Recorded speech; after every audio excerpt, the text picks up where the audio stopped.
Marvel Heroes is a game where you actually get to play as Wolverine or as Spider-Man or Iron Man with other people, which doesn't really happen anywhere else. I really enjoy getting to play characters that I read when I was a kid. Right now we have 21 heroes in Marvel Heroes. We're currently working on Human Torch.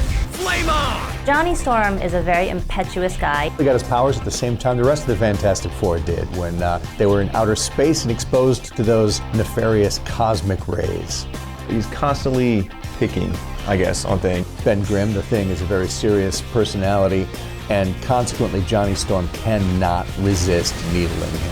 I got my eye on you, Johnny. What's wrong, Ben? Wake up on the wrong side of the quarry? He's always on fire, and he always hovers, and so that in itself sort of sets him apart.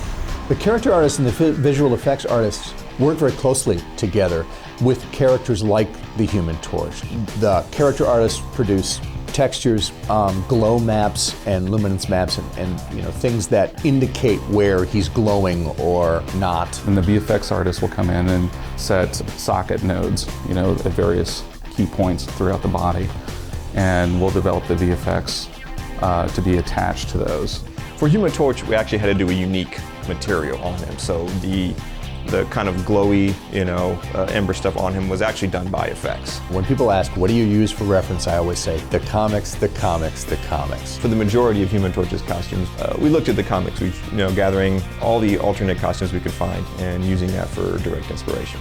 My favorite costume so far for the Human Torch is Human Torch 2099. It's got these lines of energy. It makes it look as if he's about to explode because he's containing so much seething plasma energy. The way we want Human Torch to play is that you can choose two very distinct builds. One build is I want to be close to you and set you on fire with my body.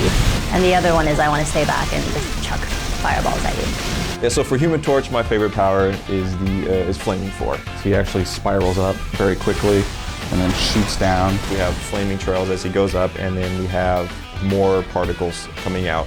And I think it looks pretty good.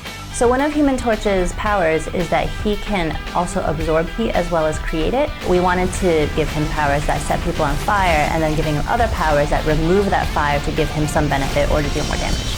As you use powers, his spirit level will go down, and you'll actually see the flames go from full burn to becoming more spotty to really spotty. His passive is more aggressive than the other character's passive. Like usually the passive is like, oh, I have a little bit of dodge, or I have a little crit, and his is just, I set people on fire. Something burning? Oh, it's you! Player feedback has actually affected our process a lot. We've done major changes based strictly on forum threads. We want to give players the best that we can. After Human Torch, we'll be working on Emma Frost. We've already started working on some of the tech behind her powers, and she is also aimed to play very differently. We will definitely be adding more characters over time. The Marvel Universe is huge. There's more than 2,000 characters to choose from, and that's just the good guys. How could we not keep adding more? I mean, that's the whole fun of it.